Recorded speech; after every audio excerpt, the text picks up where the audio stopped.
C'est une peinture d'un genre particulier que nous vous proposons de découvrir à présent. La peinture vibratoire, encore appelée peinture énergétique, c'est à la galerie Sébastopol. Entrée dans l'univers de Marie-Louise Cervantes. La voici, cette artiste peintre à la technique un peu particulière. Ce qui m'intrigue, c'est cette petite étiquette. Qu'est-ce que c'est qu'un peintre vibral ?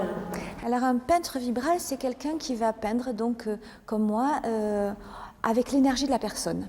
Donc une personne me commande son tableau à sa fréquence, à son énergie. Et donc je vais le faire au moment propice. Je vais appeler l'énergie de la personne et je vais me connecter à elle. Et là, il va descendre plein de choses qui vont venir pour elle. Ça va être, on va dire, des portes d'ouverture de conscience pour elle. Quelque chose qui va l'amener un petit peu plus loin. Celui-là, il s'appelle Rose de création. Donc il a beaucoup plu aux hommes en particulier. On dirait que souvent, ce ne sont pas les couleurs habituelles qui nous plaisent, mais les couleurs complémentaires auxquelles on n'a pas accès. Alors je pense que celui-là amène une harmonie peut-être du féminin à l'intérieur du masculin. Si vous regardez une à une les œuvres de Marie-Louise Cervantes, vous leur trouverez tout un point commun, le cercle. C'est le mouvement originel avec lequel j'ai commencé à peindre. Et donc en fait, les peintures se mettent comme ça. Et donc il y a plein on va dire, de strates de peinture.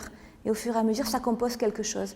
Et souvent apparaissent à un moment donné, à l'intérieur des tableaux, des formes, des paysages, des êtres. Ça apparaît comme ça spontanément. Toile colorée, toile apaisante, pour certains avec un peu de concentration, d'autres vont percevoir un mouvement. Le vernissage est prévu mercredi à 19h à la galerie Sébastopol où elles sont exposées jusqu'au 30 mars.